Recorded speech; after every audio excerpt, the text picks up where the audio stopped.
আসসালামু আলাইকুম। আজকে মার্চ মাসের 12 তারিখ 2025 সাল। এই হচ্ছে আপনার মটরশুঁটি, যেটা আমি শীতের সিজনে রোপণ করছিলাম। দেখেন এখনও ফলন এসে গেছে। আমি এই অবস্থায় থাকলে ভাজি খাই, খুব সুন্দর করে ভাজি খাই। দেখছেন খুব সুন্দর ফলন এসে গেছে। এই দেখেন ফলন এসে গেছে, এগুলি আমি ভাজি খাই ঠিক এই অবস্থায়। দেখেন সুন্দর করে রাখছি।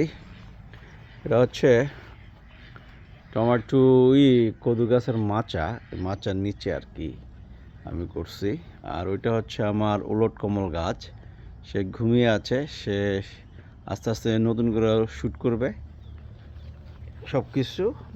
এটা ব্যস্ততার কারণে হয় না, এটা ক্যালোরি প্রোডাকশন দেওয়ার জন্য আমি ফুল এবং মটরশুঁটিটা ভাজি খাই। এটা হচ্ছে সুইট পি। আর এই হচ্ছে আপনার আমার কদু গাছ। এই বছর অনেকগুলা কদু খাবো চিন্তা ভাবনা করতেছি। এই হচ্ছে আমার ফার্মের দৃশ্য, সব এলোমেলো অবস্থায় পড়ে আছে, তারপর কাজ চলতেছে। এ দেখেন সমস্ত আমি রোপণ করছি। দেখেন সব রোপণ করছি আমি। এটা হলো পেঁয়াজ এটা রোপণ করছি। আর এই কদু গাছগুলো টবগুলোর মধ্যে হচ্ছে আমার আপনার কচু গাছ। হ্যাঁ, কচুটা কি উপকার করে সেটা আমি পরবর্তী আপনাদেরকে জানাবো। আর এইটা হচ্ছে আমার কাঁকরোল গাছটাও হয়ে গেছে, এখন আস্তে আস্তে মাটিতে রোপণ করে দিব।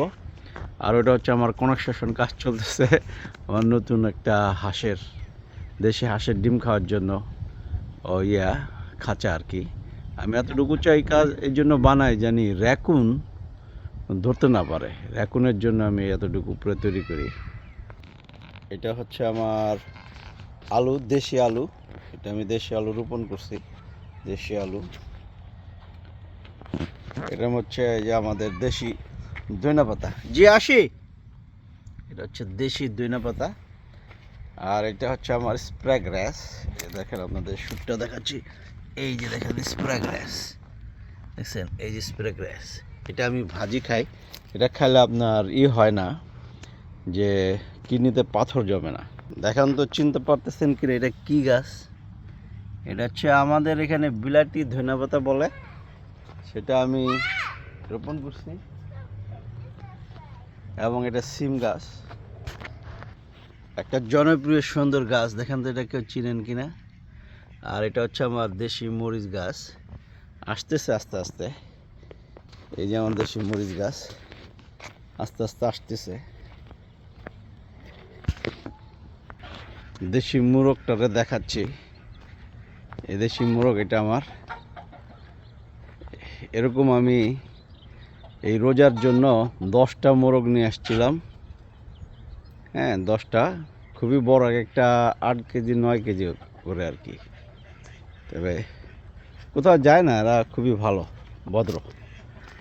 আজকে 2টা জব করছি, সেটা তো আর ভিডিও দেখাতে পারি না। আর ওইটা হচ্ছে আমার হাঁস, কনস্ট্রাকশন চলতেছে।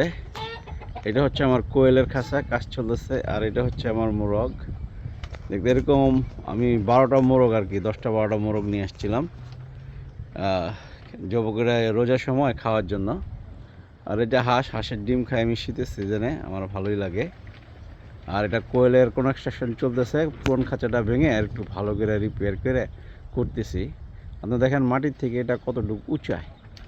আমি উঁচাই এর জন্য করি যে এখানে রেকুন আছে, বাংলাদেশে ওইটা শিয়াল আছে, এই কারণে আমি এতটা উপরে করি। তবে সময় পাই না তো, কাজের ফাঁকে ফাঁকে আমাকে কাজগুলো করতে হয়। আজকে এই পর্যন্তই আমার হাঁসের আপডেট। এটা দেশি হাঁস, আর 2টা সাদা, 2টা হচ্ছে আপনার পিকিং বলে আর কি এখানে। পিকিং ওটার মাংস কোনো মজা না, এই জন্য আমি দেশিটাই খাইতে আমার ভালো লাগে, মজা লাগে। আজকে এই পর্যন্তই। আল্লাহ হাফেজ, আসসালামু আলাইকুম।